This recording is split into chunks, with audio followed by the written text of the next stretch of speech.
And splitting the state would be a very long process, one that is allowed by the California Constitution, but which would require the approval of both the state assembly and the state senate and the voters of California.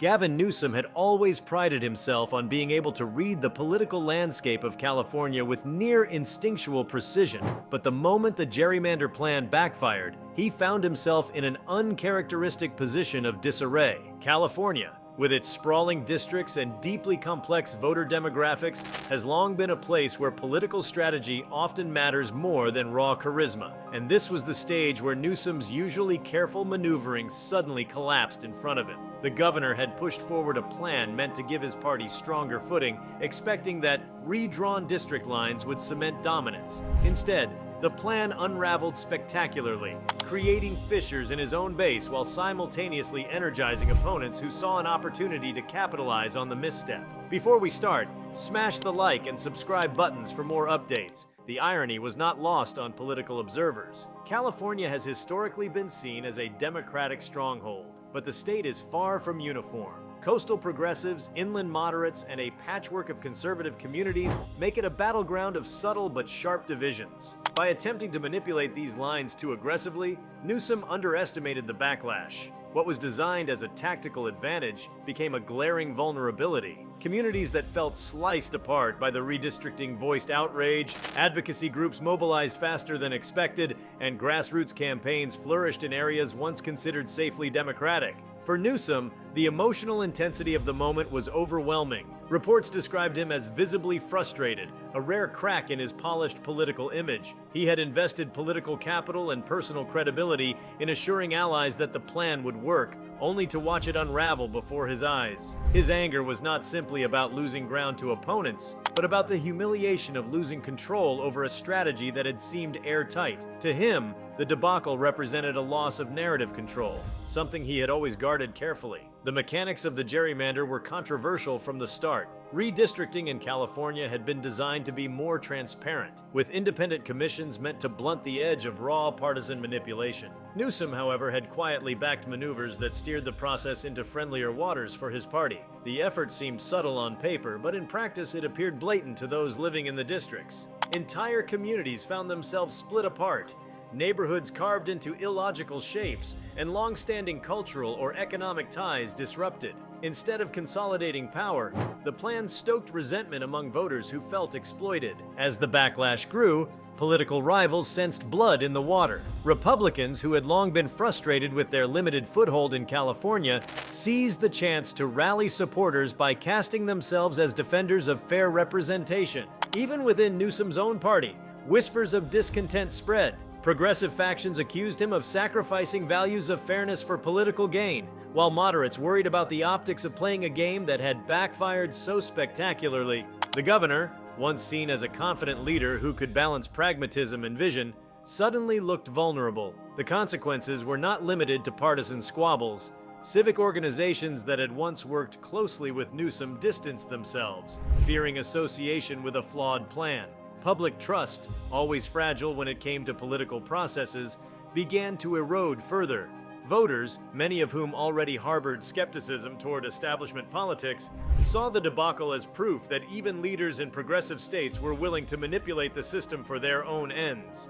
This erosion of trust became the deeper wound, far more dangerous than any immediate electoral setback. Newsom's emotional reaction was emblematic of how much was at stake.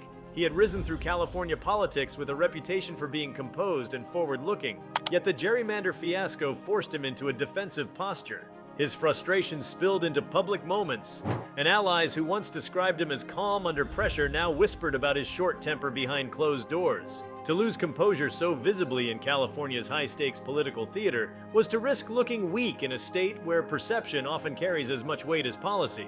The failed gerrymander also illuminated the contradictions of California's identity. While the state projects an image of inclusivity and democracy, its politics are as hard-nosed and tactical as anywhere else in the country. By attempting to manipulate the system in a way that conflicted with the state's self-image, Newsom exposed a hypocrisy that his critics wasted no time exploiting. They framed the governor's actions as proof that California's leadership was no different from the very states it often criticized for partisan manipulation of districts. That narrative cut deeply, because it struck at the heart of California's progressive brand. The immediate fallout placed Newsom at the center of a firestorm of criticism. Instead of cementing his party's hold, the governor had triggered a surge of grassroots energy that reshaped local politics. Young activists, community leaders, and previously disengaged voters suddenly had a rallying cry. The failed plan united unlikely coalitions, bridging divides between groups that otherwise rarely aligned. The sense of betrayal galvanized them, and this surge of mobilization represented a new political current that threatened to upend traditional assumptions about voter behavior in California. What made the episode even more damaging was the timing. Newsom had been carefully building a national profile, positioning himself as a potential figure on the larger Democratic stage. The gerrymander fiasco cast a long shadow over those ambitions, making it harder to argue that he represented a model of effective leadership. National media coverage latched onto the story, portraying him as a governor who had overreached and miscalculated. While the headlines fixated on the immediate drama, the deeper implication was that his judgment could not be trusted in larger arenas. For Californians, the failed gerrymander was not just a story about politics. It was a moment that revealed the fragility of democratic processes even in places that claimed to safeguard them. The disillusionment spread across party lines, feeding a cynicism that has been building for years. Voters questioned whether their voices truly mattered in a system so easily manipulated. In town halls and community meetings, residents vented their frustration, not just at Newsom, but at a political establishment that seemed distant and self-serving. The intensity of Newsom's emotional reaction reflected the personal stakes he had in the plan. Having long crafted an image of control, precision, and progressive vision, the unraveling of the gerrymander punctured that image in a way that no policy disagreement could.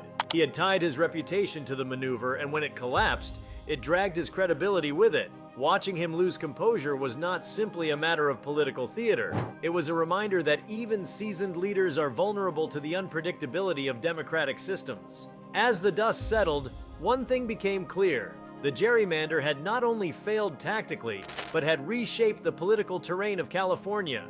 Voters who once felt disconnected from the process had been jolted into awareness, and political organizers found new energy in the outrage. Newsom, meanwhile, was left grappling with the implications of his misstep, his frustration a visible sign of how deeply the plan's failure had cut. The backfire had changed the conversation in California politics, and though the aftermath was yet to unfold, the moment itself was etched into the state's history as a lesson in overreach and the volatility of power. The unraveling of Gavin Newsom's gerrymander strategy had another layer that made the entire ordeal sting more acutely. The plan had been designed not just as a safeguard for democratic control, but also as a demonstration of his political acumen.